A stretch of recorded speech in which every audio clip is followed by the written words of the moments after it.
one way of conceptualizing yourself is that you're one speck of dust among 7 billion. And when you conceptualize yourself that way, you might think, well, what difference does it make what I say or do? And that's actually quite convenient for you, because if it doesn't matter what you say or do, then you don't have any responsibility and you can do whatever you want. The price you pay for that is a bit of nihilism, but if you don't have to shoulder any responsibility, that's a small price to pay.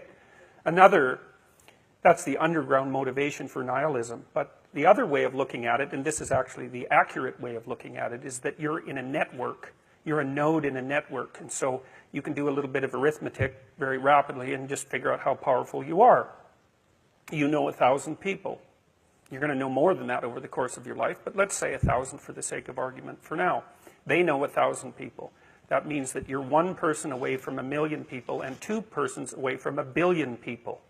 And you're the center of that network. And now the way networks work is that information propagates in a network manner. So don't underestimate the power of your speech. Now, you know, Western culture is phallogocentric. Let's say it. Okay, so we'll say, yeah, that's just fine. That's exactly what it is. It's predicated on the idea of the logos, that the logos is the sacred element of Western culture. And what does that mean? It means that your capacity for speech is divine. It's the thing that generates order from chaos, and then sometimes turns pathological order into chaos when it has to. Don't underestimate the power of truth. There's nothing more powerful. Now, in order to speak what you might regard as the truth, you have to let go of the outcome. You have to think, all right, I'm going to say what I think, stupid as I am, biased as I am, ignorant as I am. I'm going to state what I think as clearly as I can, and I'm going to live with the consequences no matter what they are. Now, the reason you think that, that's an element of faith. The idea is that nothing brings a better world into being than the stated truth.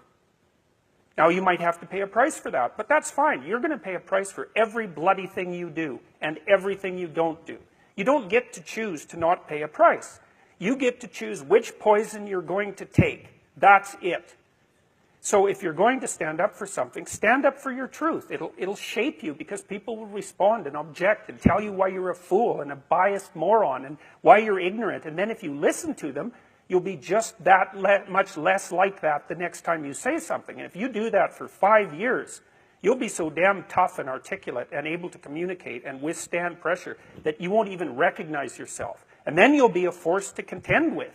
And you don't get to wait until... Because I get letters like Gad Saad gets all the time too, from faculty members in particular, and they say, well, you know, when I get tenure, it's like, then they think, well, when I'm an associate professor, and then they think, well, when I'm a full professor. It's like, if you're a professor already, you're like the most protected person in the history of the planet, you know, and you need, well, okay, but one of the things that indicates is that it's almost impossible to provide people with enough protection so that they feel safe to speak. Okay, so we'll address that directly. It is not safe to speak, and it never will be. But the thing you got to keep in mind is that it's even less safe not to speak, right? It's a balance of risks. It's like you want to pay the price for being who you are and stating your mode of being in the world, or do you want to pay the price for being a bloody serf, one that's enslaved him or herself? Well, that's a major price, man. That thing unfolds over decades, and you'll just be a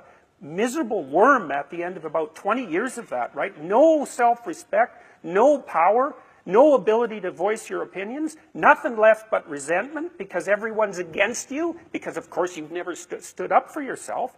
It's like, say what you think carefully, pay attention to your words. The price is, it's a price you want to pay if you are willing to believe that truth is the cornerstone of society. And in the most real sense, if you're willing to take that leap, then tell the truth and see what happens. And nothing better could possibly happen to you. There'll be ups and downs, and there'll be pushback, and there'll be controversy and all of that, but it doesn't matter. The truth is what makes the world, the truth is what redeems the world from hell, and that's the truth. And we saw plenty of hell over the last 100 years, you know, and we haven't learned a bloody thing from it. It's like, wake up, tell the truth, or at least don't lie. That's a start. And you got to understand that's a risk. But I have one more brief thing to say about that.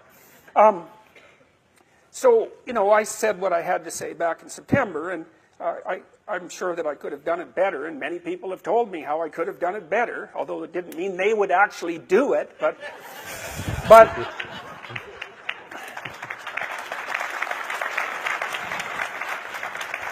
and you know, my job was at risk, serious risk, for about 2 months, and it destabilized my family, who've been very brave about this, so like, thumbs up to them, man. They've just stood by me.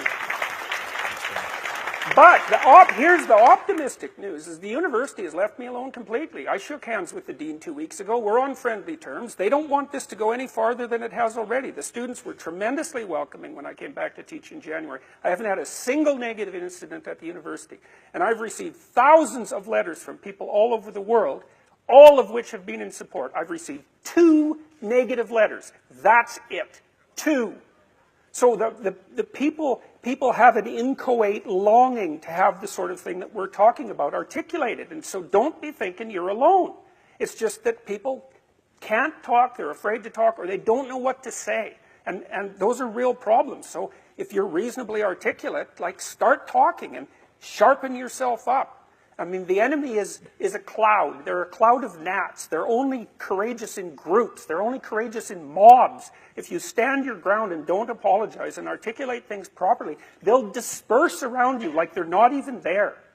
So most of it's illusion. So don't be afraid, but be afraid of the right thing. And the right thing you should be afraid of is not saying what you say, because that's the same as not being.